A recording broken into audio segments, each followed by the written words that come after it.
সূর্যের মনে হয় যে তার থেকে বেশি তেজস্বী আর উজ্জ্বল কেউ নেই, তাই তার এই অহংকার ভঙ্গ করার জন্য মেঘ চলে আসে। তারপর এই মেঘের অহংকার বেড়ে যায় যে তার থেকে বেশি ঘন আর কেউ নেই। তারপরে বাতাসের একটা প্রবল দমক আসে আর মেঘেদের ছিন্ন ভিন্ন করে দিয়ে চলে যায়। তখন বায়ুর অহংকার বেড়ে যায়, আরো ভাবে যে তার থেকে বেশি শক্তিশালী আর কেউ নেই।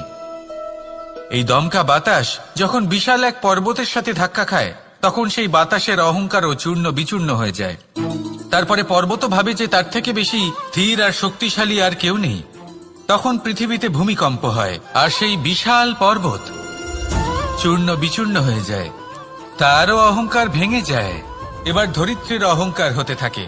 ধরিত্রী বলে যে আমার উপর সবকিছু টিকে রয়েছে, আমার থেকে বেশি শক্তিশালী আর কেউ নেই। একটা ছোট্ট ইঁদুর আসে, মাটিতে গর্ত করে আর মাটি ধসিয়ে দেয়। ধরিত্রীর অহংকার ভেঙে যায়। এর তাৎপর্য হলো সরল, এই সংসারে অহংকার কখনো স্থির থাকে না, এই অহংকার ভাঙবেই। এটা হলো সাংসারিক চক্র। আমাদের নিজেদের জীবনে কর্তব্য পালন করতে হবে, কর্ম করতে হবে, কিন্তু অহংকার নয়। যে ব্যক্তি এটা বুঝতে সক্ষম হন তাকে জ্ঞানী বলা হয়, আর যে মানুষ এটা বুঝতে পারেন না তিনি সারা জীবন শোধ প্রতিশোধ মান অভিমানের এই চক্রে আটকা পড়েন। এবার আপনি কি এই চক্রে আটকে থাকতে চান নাকি জ্ঞানী হয়ে উঠতে চান? সেই চয়ন আপনারই। আসুন আর আমার সাথে ভালোবেসে বলুন, রাধা রাধা। কোন যোদ্ধা জন্ম থেকে যোদ্ধা হন না, তিনি যোদ্ধা হবেন কিনা চয়ন করেন। তিনি যোদ্ধা হবেন বলে তখনই স্থির করেন যখন তিনি পিছু হটবেন না বলে দৃঢ় প্রতিজ্ঞ হন। যদি ওনার সামনে অশুভ কিছু হয়, তার বিরোধিতা করতে দৃঢ় প্রতিজ্ঞ হন, তবেই তিনি যোদ্ধা হতে পারেন। কেউই যোদ্ধা হয়ে এই পৃথিবীতে জন্মগ্রহণ করেন না। আপনি কি হতে চান? সেই দর্শক হতে চান যারা যুদ্ধভূমিতে বসে থেকে অন্য কারোর জয়ে উচ্ছ্বাস প্রকাশ করেন, নাকি সেই যোদ্ধা হতে চান যিনি নিজের শৌর্য দিয়ে বীরত্ব দিয়ে পরাক্রম প্রদর্শন করেন এবং যার প্রশংসা যুগ যুগ ধরে হয়ে চলে? সিদ্ধান্ত আপনারই। আসুন আর আমার সাথে ভালোবেসে বলুন, রাধা রাধা। আপনি কখনো কোনো পর্বতে চড়েছেন? কথায় আছে, যখন আমরা পর্বতারোহণ করি, ওপরে ওঠার সময় দুর্ঘটনার সম্ভাবনা কিছুটা কমে যায়। সেখানেই যখন পর্বত থেকে নিচে নামি, তখন দুর্ঘটনার সম্ভাবনা অত্যন্ত বৃদ্ধি পায়। অর্থাৎ নামার সময় আমাদের আরো ভারসাম্য বজায় রাখতে হয়, আরো সাবধানে থাকতে হয়, অর্থাৎ বিবেককে জাগিয়ে রাখতে হয়। এবার জীবনেও সাফল্যের পর্বত আরোহণের সাথে এটাই হয়। যখন আমরা সাফল্যের পর্বত আরোহণ করতে থাকি, তখন এমনি আমাদের লক্ষ্য আমাদের গন্তব্যের দিকে থাকে। আমরা নিরন্তর পরিশ্রম করি, চেষ্টা করতে থাকি, আমাদের মধ্যে সেই উৎসাহ থাকে, সেই সাহস থাকে। কিন্তু একটা কথা সত্যি, সমস্ত আরোহণের পরে অবরোহণ থাকে। আর এই অবরোহণই থাকে যেখানে বেশিরভাগ মানুষ নিজের ভারসাম্য বজায় রাখতে পারেন না, আর সেখানেই ভেঙে পড়েন। তাই জীবনে যদি সাফল্যের শিখরে পৌঁছতে চান, তাহলে আপনাকে নিরন্তর প্রয়াস করতে হবে, সংঘর্ষ করতে হবে, পরিশ্রম করতে হবে, আর নিজের লক্ষ্যের দিকে একাগ্রতা কেন্দ্রীভূত করতে হবে। তাহলে আপনি নিজের লক্ষ্য অবশ্যই পাবেন।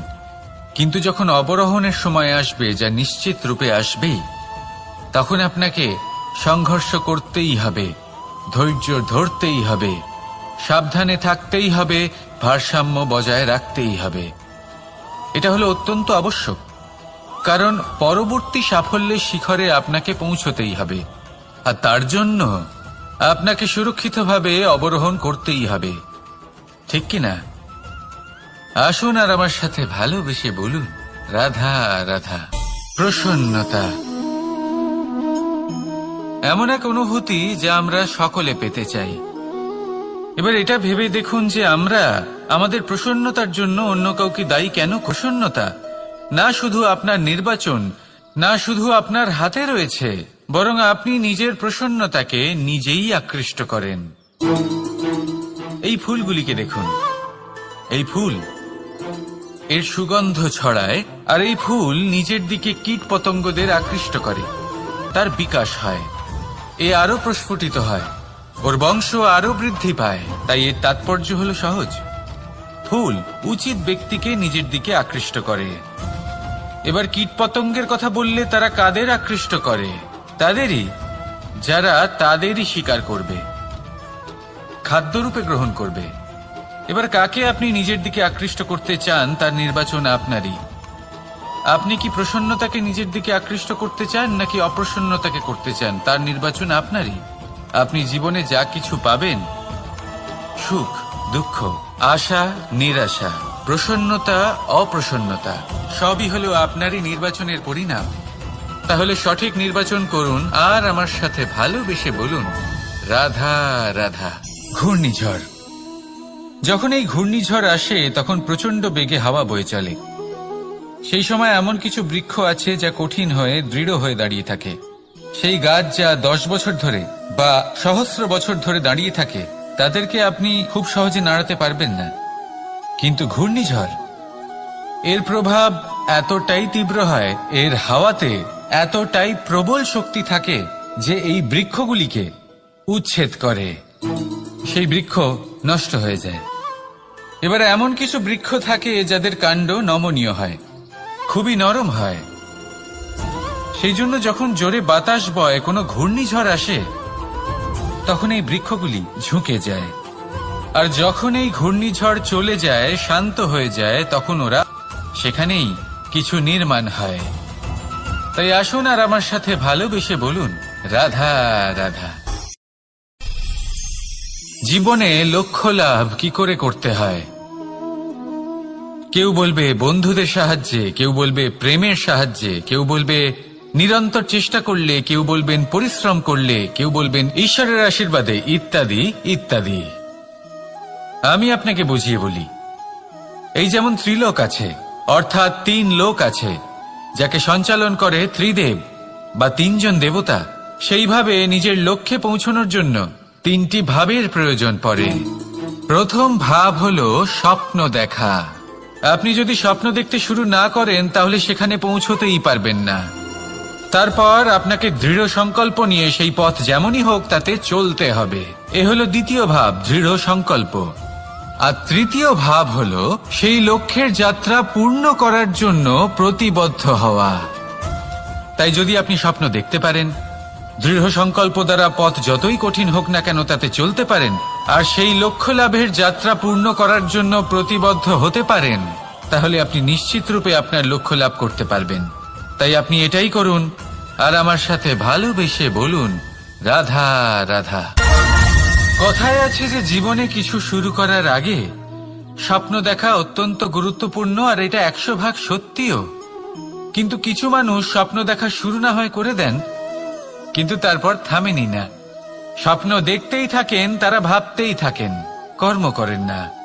এমন সময় আপনাকে নিজেকে জাগিয়ে তুলতে হবে, নিজেকে বলতে হবে যে এবার উঠে কর্ম করার সময় এসে গেছে। কারণ আপনারা যদি অত্যাধিক বিচার করতে থাকেন, স্বপ্ন দেখতে থাকেন, তাহলে উঠে কিছুই করতে পারবেন না। আপনি শুধু একটা কাজ করুন, উঠে কর্ম করা আরম্ভ করে দিন।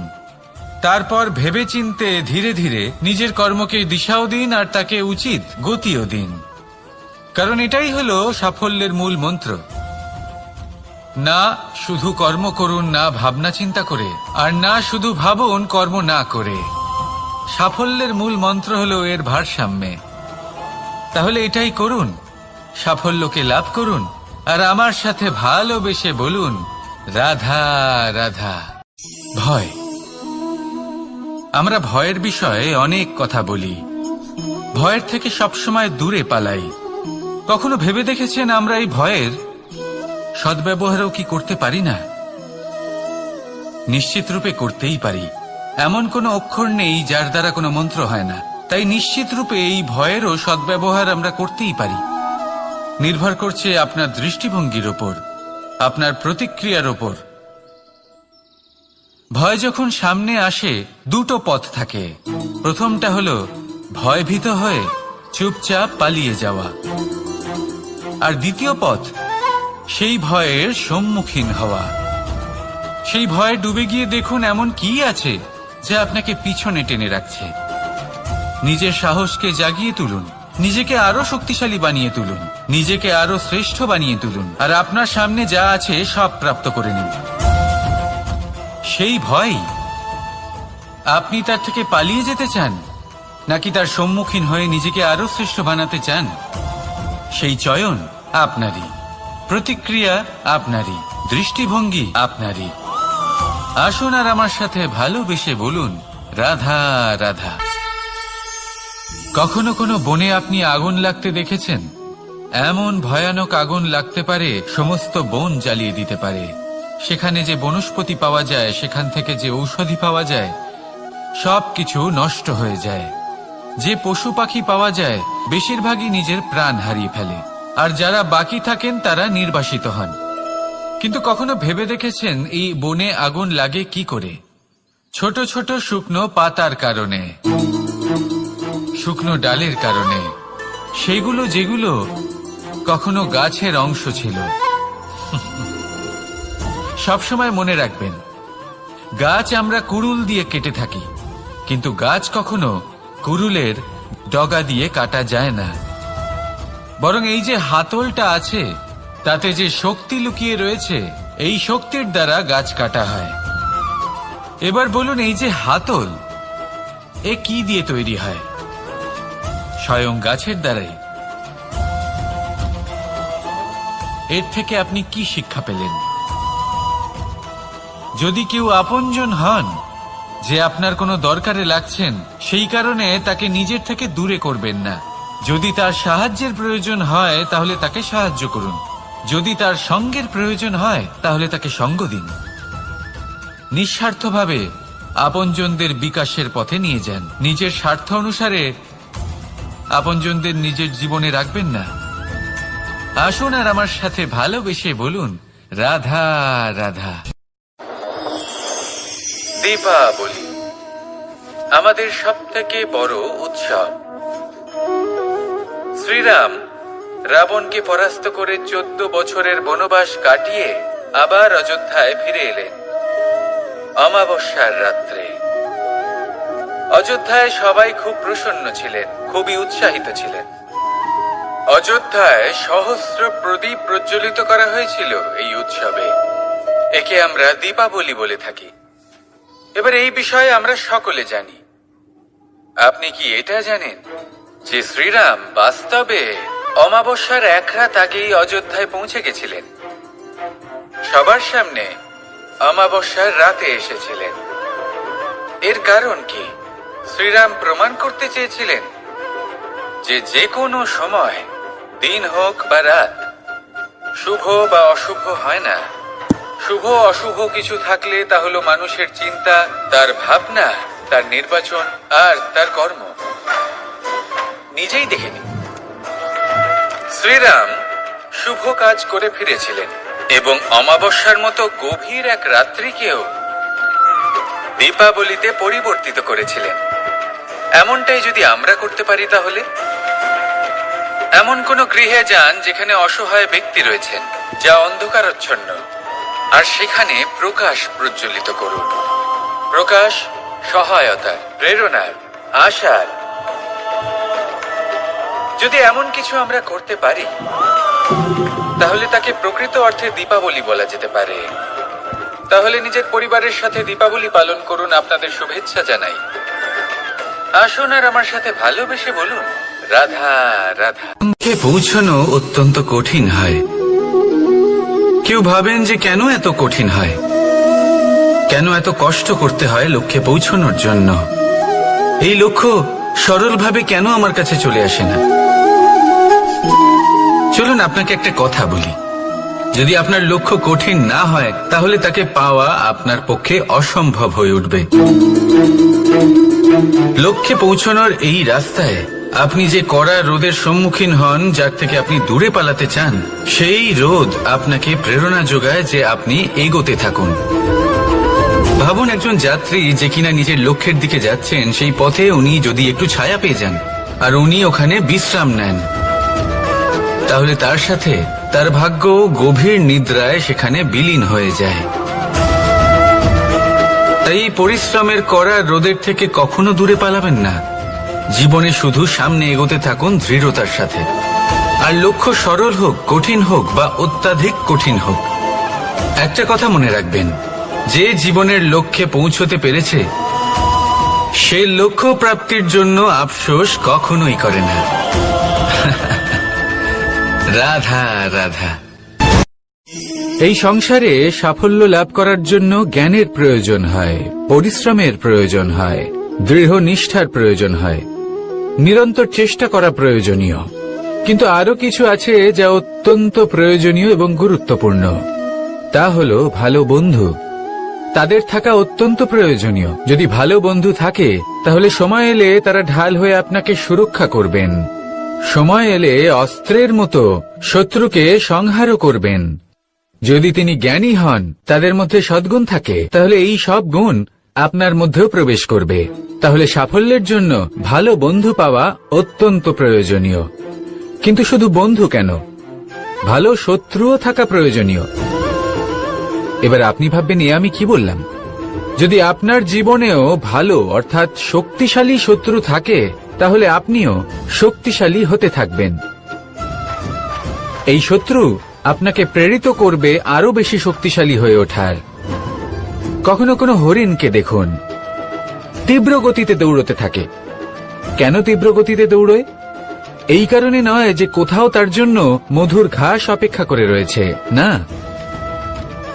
সে এই কারণে তীব্র গতিতে দৌড়য় কারণ সেটা না করলে তার পেছনে একটি সিংহ আছে যে ওকে নিজের ভোজন করে ফেলবে। তাই জীবনে বিপদ, সংকট, এই সবকিছুও হলো অত্যন্ত গুরুত্বপূর্ণ। তার সম্মুখীন হতে শিখুন আর আমার সাথে ভালোবেসে বলুন, রাধা রাধা। ধৈর্য। এই ধৈর্য কি কোনো গুণ, কোনো অনুভূতি, কোনো দৃষ্টিভঙ্গি? আমার জন্য ধৈর্য এক বাহন। আপনি হয়তো ভাবছেন, এই কেমন বাহন? বাহন তো ঘোড়া হতে পারে, হাতি হতে পারে, উটও হতে পারে, কিন্তু ধৈর্যকে বাহন বানানো মানে? চলুন আপনাকে একটা কথা বোঝাই। পৃথিবীতে এমন কোনো বাহন নেই যে তার আরোহীকে আছড়ে ফেলেনি। সেটা উট হোক বা হাতি হোক বা ঘোড়া হোক, চলতে চলতে কখনো নড়বড় করেই বসে।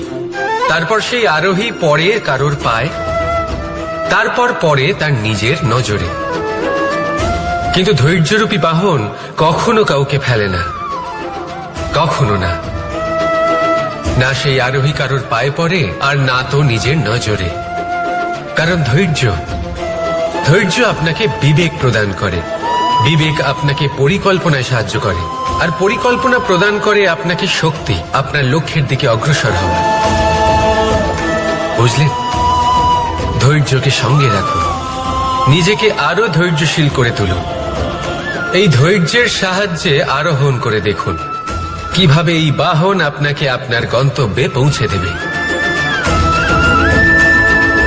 রাধা রাধা। সংসারে এমন একটা ভ্রান্ত ধারণা রয়েছে যে সবকিছু ভাগ্যের দ্বারা পাওয়া যায়। কিন্তু ভাগ্য, প্রারব্ধ এ তো সকলের জন্যই সমান হয়। এটা তো ব্যক্তির উপরে নির্ভরশীল হয়, তার আকাঙ্ক্ষার উপরে নির্ভরশীল হয়, বাসনার উপরে নির্ভরশীল হয়, স্বভাবের উপরে নির্ভরশীল হয় যে উনি সেটা নিয়ে কি করেন। দেখুন, এই প্রসাদ কিন্তু সকলকেই দেওয়া হয়, কিন্তু তা গ্রহণ করবেন কিভাবে সেটা ব্যক্তির উপরে নির্ভর করে। আপনাকে এক উদাহরণ দিই। যেমন ধরুন, দুজন মানুষকে আমি একটা করে মাটির ডেলা দিলাম, সেটা নিয়ে তারা কি করবেন? একজন মানুষ তার ছোট ছোট ডেলা বানাবেন আর পথযাত্রীদের ওপরে ছুঁড়ে মারবেন, হাসি ঠাট্টা করবেন, তাদের বস্ত্র নোংরা করে দেবেন, সেটাতেই উনি আনন্দ পাবেন। অন্যদিকে দ্বিতীয় ব্যক্তি সেই মাটির ডেলা দিয়েই নিজের জন্য একটা কুঁড়ে ঘর বানাবেন। সেই কুঁড়ে ঘর যা রোদেতে, বৃষ্টিতে, ঝড়ে তাকে সুরক্ষিত রাখবে। অনুভূতি, এই অনুভূতি বদলাতে শিখুন। এই অনুভূতি অত্যন্ত গুরুত্বপূর্ণ। ভালোবাসাতেও এই অনুভূতি হলো অত্যন্ত গুরুত্বপূর্ণ। ভালোবাসা সে বন্ধুর সাথে হোক, মা বাবার সাথে হোক, ভাই বোনের সাথে হোক, স্ত্রীর সাথে হোক, যে কারোর সাথে হোক।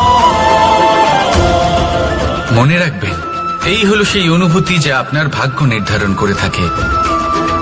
তাহলে আসুন আমার সাথে প্রেমের অনুভূতি নিয়ে বলুন, রাধা রাধা। লক্ষ্য, পথ আর সাফল্য, এই তিনটেই একে অপরের সাথে জড়িত, কিন্তু অনেকবার মানুষ এদের ঠিকভাবে বুঝতে পারেন না। তারা ভাবেন যে যেরকম লক্ষ্য হবে সেরকমই পথ হবে, সেই মতোই লক্ষ্য কঠিন হলে পথ কঠিন হবে, লক্ষ্য সরল হলে পথও সরল হবে। যদি আপনাকে আসল সত্যের সাথে অবগত করাই, তাহলে দেখবেন সবকিছুই এর উল্টো। লক্ষ্য নিজের পথ বানায় না, পথ সেটাই যেটা আপনি স্বয়ং নির্বাচন করে আপনি নিজে বানান। সেই অনুসারেই আপনি আপনার লক্ষ্যে পৌঁছতে পারবেন। সেই জন্য জীবনে যখনই লক্ষ্যে পৌঁছানোর পথের বিষয়ে আপনি কোনো সিদ্ধান্ত নেবেন, তাহলে তা ভেবে চিন্তে নেবেন, কারণ এই পথ অত্যন্ত গুরুত্বপূর্ণ। পথ যদি শুভ হয়, তাহলে লক্ষ্য আপনা থেকেই শুভ হয়ে যায়। তাহলে আসুন আমার সাথে ভালোবেসে বলুন, রাধা রাধা। ভাগ্য আর কর্ম, এই দুই এমন শব্দ যাকে ঘিরে সমগ্র সংসার। কেউ বলে আমার ভাগ্যে এটা ছিল না, যা পেলে আমার জীবন অন্যরকম হতো। কেউ বলে আমার গত জন্মের কর্ম নিশ্চয়ই এমন ছিল, যে কারণে এই জন্মে এরকম ভাগ্য পেয়েছি আমি। এসব বাদ দিন আর একবার শান্ত চিত্তে ভাবুন। আপনি বুঝতে পারবেন যে ভাগ্য আর কর্ম এই দুই এই জন্মের। তফাৎ শুধুমাত্র এটাই,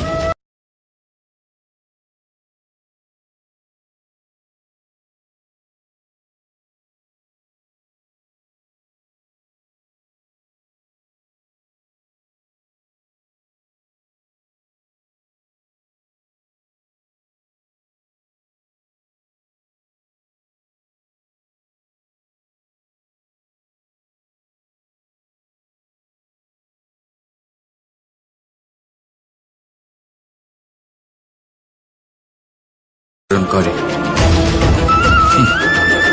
রাধা রাধা নাম কত সাধারণ একটা বিষয়।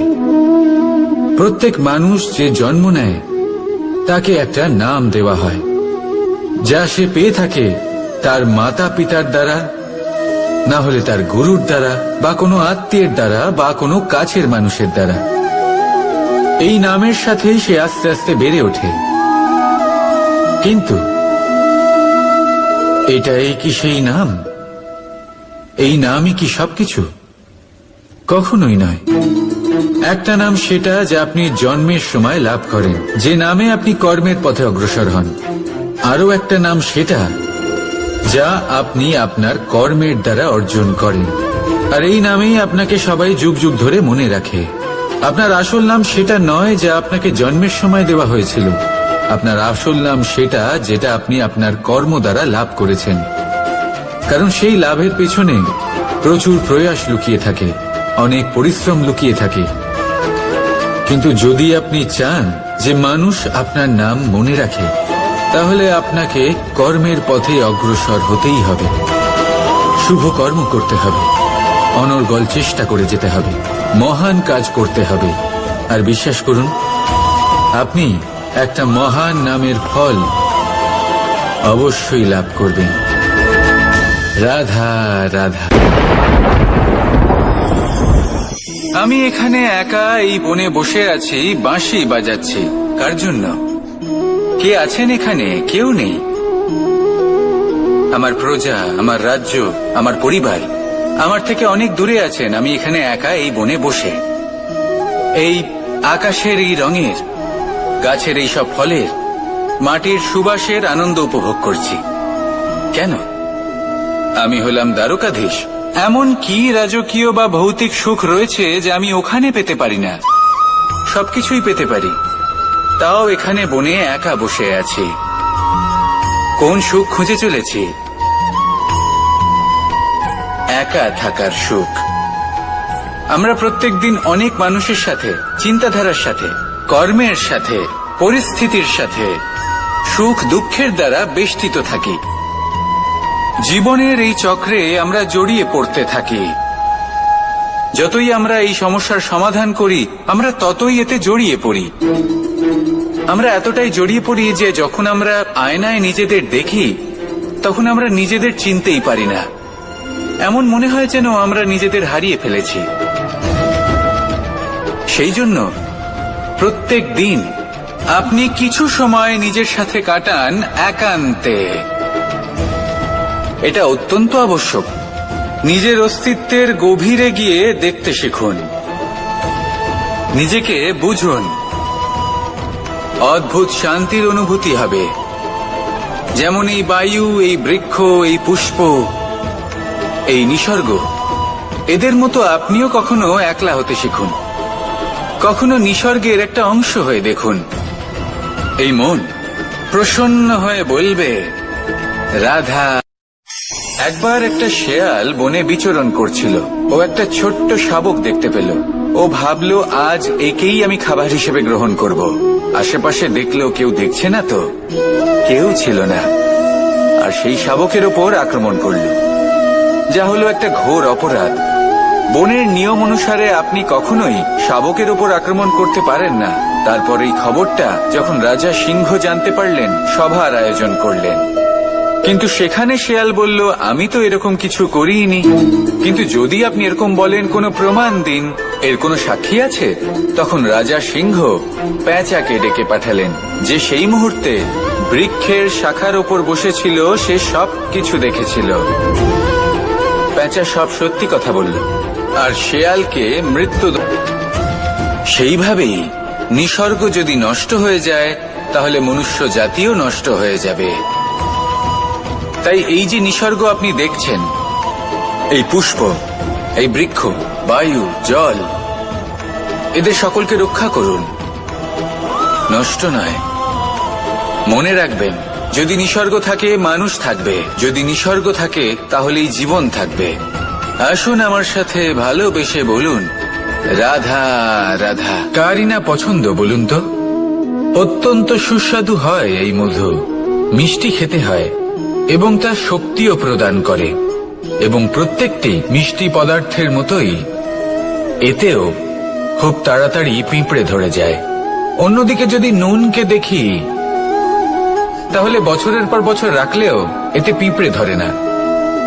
এবার যদি কথা বলি বন্ধুত্বের, তাহলে বন্ধুত্ব নুনের মতো হওয়া উচিত, মধুর মতো নয়। যারা সামনে এলে শুধুমাত্র মধুর মধুর কথা বলবে, পরে এতে পিঁপড়ে ধরে যাবে। এটা নুনের মতো হওয়া উচিত।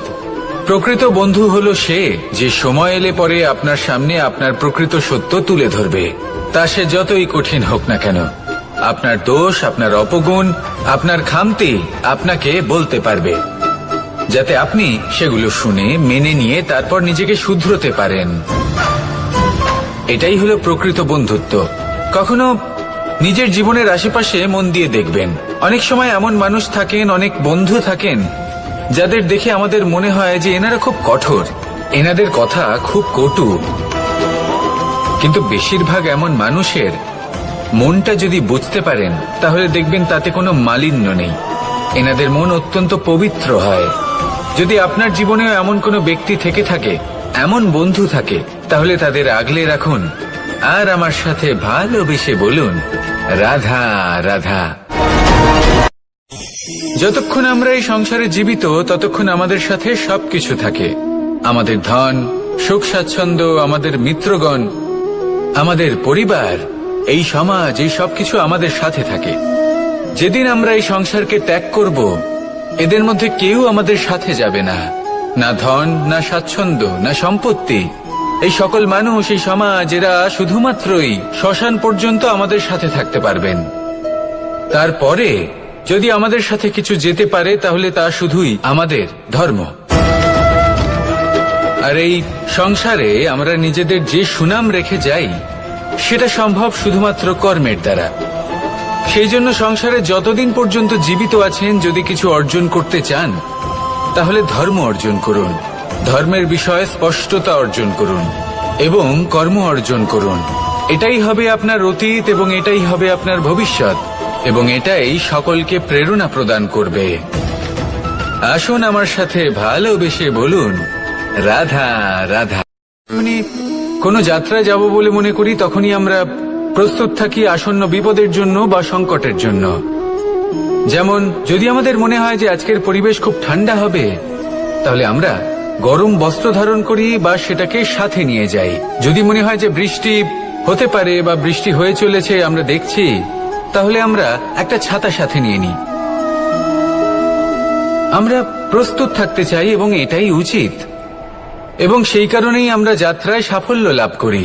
কিন্তু যদি আমরা কথা বলি জীবনযাত্রা নিয়ে, যা কিনা সব থেকে বেশি গুরুত্বপূর্ণ, তাহলে তার জন্য আমরা পূর্ণরূপে প্রস্তুত থাকি না। আশেপাশের মানুষ, এই সমাজ, আমাদের সাথী, আমাদের মিত্ররা যে কোনো মুহূর্তে বদলে যেতে পারেন।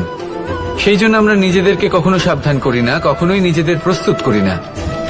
আমাদের এটা কখনোই মনে হয় না যে এরকম হতে পারে, আর সেই কারণেই শেষে গিয়ে আমরা অত্যন্ত দুঃখ পাই। একটা অমূল্য শিক্ষা আছে যেটা আমাদের লাভ করা উচিত। সতর্ক থাকা উচিত।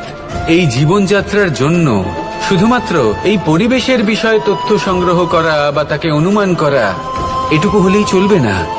আমাদের আশেপাশের মানুষজনকে দেখতে হবে, তাদের স্বভাব পরিস্থিতির ওপর নজর রাখতে হবে। যখন তারা রং পাল্টাচ্ছেন, নজর রাখতে হবে। তা অত্যন্ত আবশ্যক।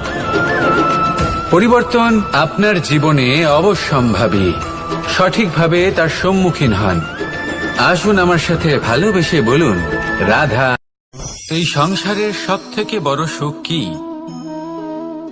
কেউ বলবেন নিজের লক্ষ্য প্রাপ্ত করা, কেউ বলবেন ধন উপার্জন করা, কেউ বলবেন নিদ্রাই সব থেকে বড় সুখ, কেউ বলবেন রাজ্য লাভ করা, আবার কেউ বলবেন মাতার হাত থেকে খাবার খাওয়া, আদি ইত্যাদি। কিন্তু যদি সত্যি কথা বলি, এই সংসারের সব থেকে বড় সুখ হল সেবা করা। কখনো কাউকে সেবা করে দেখুন। এই সেবা দ্বারা অন্য কোনো মানুষের আশীর্বাদ লাভ করাতেই সুখ রয়েছে। আপনার সেবা ভাব দ্বারা যখন কোনো মানুষ নিজের অন্তরাত্মা থেকে আপনাকে আশীর্বাদ করে, তার থেকে বড় সুখ আর কিছুই নেই। কারণ প্রত্যেক মানুষের মধ্যে ঈশ্বর বাস করেন। নরের সেবাই হল নারায়ণের সেবা। নিষ্কাম সেবা করাই হল সব থেকে বড় সুখ।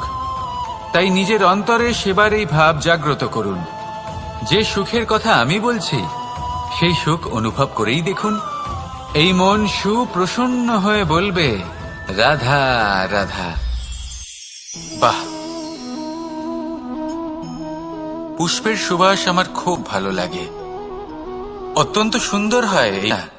অবশ্যই সহ্য করতে হবে। এটাই হলো প্রকৃতির নিয়ম। এই নিয়ম কিন্তু আমরা সবাই জানি, কিন্তু আমাদের মধ্যে বেশিরভাগ মানুষ এই বিভ্রান্তি নিয়ে বাঁচি যে এই যে প্রকৃতির নিয়ম, তা আমার ওপর প্রযোজ্য নয়। তা কিন্তু নয়। আমাদের চতুর্দিকে এই যে নিসর্গ রয়েছে, আমরা তার কতটা ক্ষতি করি সেটা একবার ভেবে দেখুন। আমরা বনাঞ্চল জ্বালিয়ে দিই, বায়ু দূষিত করি, জল দূষিত করি, প্রাণীদের হত্যা আমরা করি। কেন?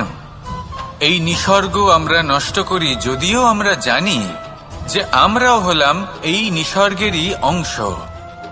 এবার দেখুন, শরীরের কোনো অংশে যদি আগুন ধরান, আস্তে আস্তে সমস্ত শরীরও জ্বলে যাবে। সেইভাবেই নিসর্গ যদি নষ্ট হয়ে যায়, তাহলে মনুষ্য জাতিও নষ্ট হয়ে যাবে। তাই এই যে নিসর্গ আপনি দেখছেন, এই পুষ্প, এই বৃক্ষ, বায়ু, জল, এদের সকলকে রক্ষা করুন, নষ্ট নয়। মনে রাখবেন, যদি নিসর্গ থাকে মানুষ থাকবে, যদি নিসর্গ থাকে তাহলে এই জীবন থাকবে। আসুন আমার সাথে ভালোবেসে বলুন, রাধা রাধা। আমাদের মধ্যে এমন কেউ নেই যে কখনো বৃক্ষ দেখেনি, বৃক্ষে এই পাখিদের দেখেনি, তাদের বাসা দেখেনি। এই পাখিদের নিজেদের ছোট ছোট বাচ্চাদের কখনো খাওয়াতে দেখেনি। এই সংসারের সবচেয়ে মমতাময়ী এক দৃশ্য।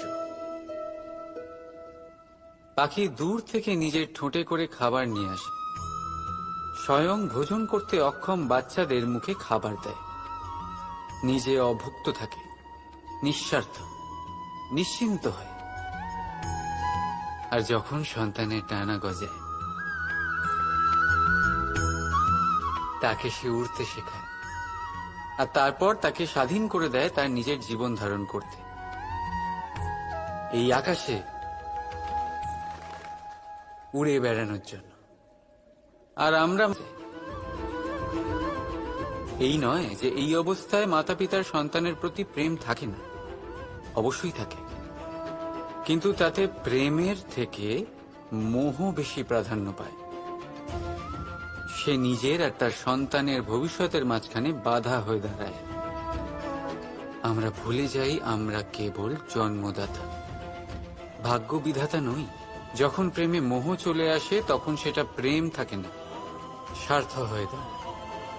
এই জন্য প্রেমকে কাছে রাখুন আর মোহকে দূরে, কারণ যার প্রতি প্রেম আছে তার বিকাশে বাধা দিতে নেই।